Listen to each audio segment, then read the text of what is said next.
하나님의 구출 작전. 출애굽기 3장에서 13장.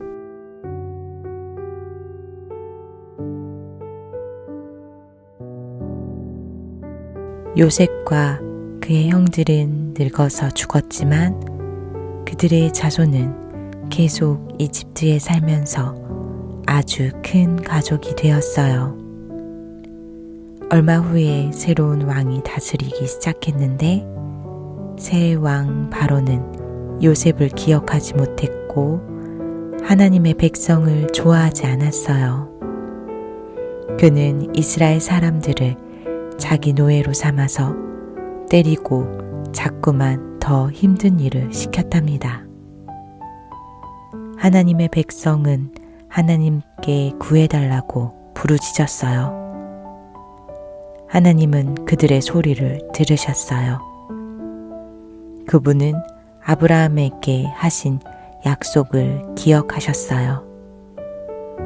하나님은 그분의 백성을 돌보아 주실 거예요.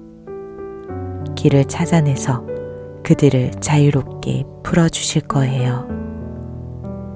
하루는 모세가 양을 치고 있는데 이상한 나무가 그의 눈길을 사로잡았어요. 분명히 불꽃이 타오르는데 잎사귀가 타지 않는 거예요. 모세야. 쩌렁쩌렁 큰 소리에 모세는 깜짝 놀라 뒤로 물러섰어요. 내가 내 백성의 부르짖음을 들었다. 내가 그들의 눈물을 보았다. 그들을 구해주려고 내려왔다. 너는 바로에게 가서 내 백성을 풀어주라고 말하라. 모세는 두려웠어요. 그러자 하나님이 내가 너와 함께 있겠다 라고 말씀하셨어요. 그래서 모세는 바로에게 갔어요. 모세가 바로에게 말했어요. 하나님이 말씀하시기를 그분의 백성을 풀어주라고 하셨소. 그러자 바로는 한마디로 거절했죠. 싫다. 그렇게는 못해. 바로는 백성을 풀어주지 않았어요. 그러자 하나님은 바로에게 10가지 재앙이라는 경고를 주셨어요. 우선 하나님은 나일강을 피로 변하게 하셨어요. 아무도 물을 마실 수 없었지요. 그래도 바로는 그들을 보내려고 하지 않았답니다. 하나님은 온 사방에 개구리떼가 폴짝폴짝 뛰어다니게 하셨어요. 침대에도 개구리, 머리에도 개구리, 국에도 개구리, 어디에나 개구리 천지였어요. 그제서야 바로가 소리쳤어요. 개구리떼를 내보내라. 그러면 너희 백성을 내보내주겠다. 그러자 하나님은 개구리떼를 없애주셨어요. 그런데 바로의 마음이 변했어요.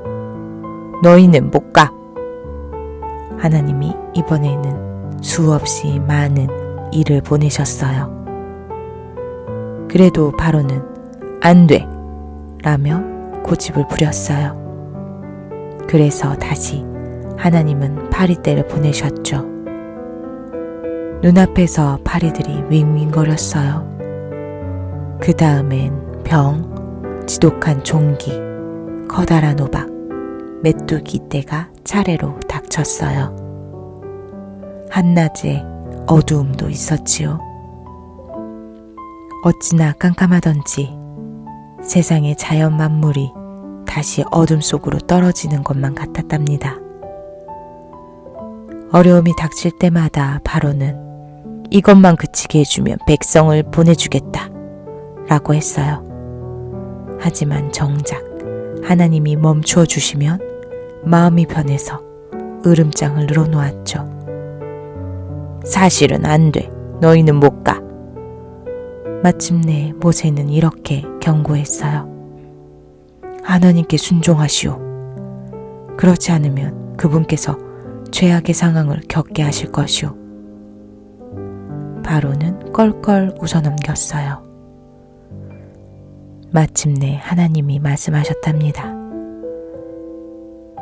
이집트의 집마다 마다들이 죽을 것이다. 하지만 내 백성은 안전할 것이다. 하나님은 그분의 백성에게 이르기를 집집마다 가장 좋은 어린 양을 데려다가 잡아서 그 피를 대문에 바르라고 하셨어요. 모세가 설명했어요. 하나님이 너희 집을 지나가실 때 그 피를 보실 것이다. 그리고 너희 대신 어린 양이 죽었다는 점을 아실 것이다. 그날 밤 하나님이 말씀하신 대로 되었어요. 갑자기 왕궁 복도에 큰 비명소리가 들렸어요. 바로의 맏아들이 죽었던 거예요. 그제서야 바로는 하나님의 말씀대로 했어요. 나가라! 어서 가버려! 바로는 울부짖듯이 외쳤어요. 바로 그날 밤 하나님의 백성과 모세는 이집트에서 그리고 노예 상태에서 벗어났답니다. 드디어 자유의 몸이 된 거예요.